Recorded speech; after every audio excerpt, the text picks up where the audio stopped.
Hi there, lovelies. Thank you and welcome once again to Abinasia's Recipes. In today's video, I'm sharing with you this delicious Ghanaian puff puff recipe or Bofrot recipe. I've added in my sifted flour, baking powder, salt. You can add any flavor of choice. I've added cinnamon and I also have nutmeg. You can omit either one or you can add both of them.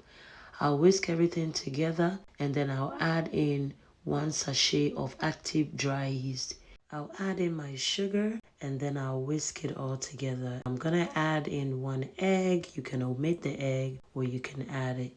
And then I have here my lukewarm milk. I'll mix everything together to my preferred texture. I usually like my puff puff batter to be a little soft. You can also mix it to your preferred texture. If you like it a little dense or a little hard, that will be up to you. I've added in my vanilla extract and then I'll mix it into a very smooth batter. If today happens to be your first time on this channel, hello there and welcome. Thank you so much for stopping by. God bless you. I'm gonna mix this with my wooden spoon. You can also mix this with your hands if that is what you prefer. I didn't want to get my hands dirty today, guys. And my voice is a little bit under the weather, so please excuse me for that. Alright, so my batter is very well mixed. I'll cover it with aluminum foil and then set it in a warm place until the dough rises or it doubles in size. To my amazing returning subscribers, thank you so much for always coming back to support. God bless you. So as you can see, my batter has risen beautifully and look at how stretchy and beautiful the batter is looking, guys. To scoop the batter into your oil, we'll be using the throw and catch method. So you scoop it and then you kind of throw and catch. You know, it's a way of shaping the dough and then you drop it into the oil. Please be very careful when you're dropping the dough into the oil. Once I scoop my batter, I'll throw and catch and then squeeze it between my index finger and my thumb. Alright, you can follow me on all social media platforms. I'm on Facebook, Instagram, TikTok, and here on YouTube Shorts.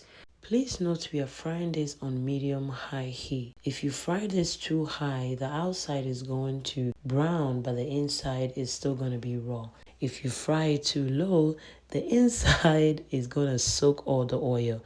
So please fry this on medium-high heat, alright? And we'll be turning this until all sides of the puff puff is golden brown. Puff puff is golden brown and it's looking very delicious.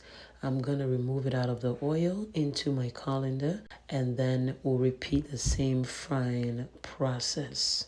When you're frying the second batch, you might want to lower your flame just a little. The oil is at a very high temperature and if you're not careful, the outside of your puff puff will brown too quickly whilst the inside is not cooked, okay? So I recommend you lower your flame just a little so that once you scoop all the batter into the oil, you will take time to fry your puff puff into the perfect golden brown. And guys, I enjoy this with Hausa cocoa. I do have the recipe on this channel. I'll make sure to leave the link in my description. And yes, my Bofrot of puff puff turned out really delicious. I will make sure to leave the detailed ingredients in my description. So like I said, I enjoy this with my Hausa cocoa. I used my millet dough and then added hot water to it and then whisk it all together into a delicious porridge. I covered it for a few minutes to sit and then breakfast was ready. Hausa cocoa and puff puff or Bofrot, you can enjoy it at any time. So thank you so much for staying with me until this time. I hope you give this puff puff recipe a try and kindly leave me a feedback if you do. Thank you, God bless you, and please stay safe. Bye guys.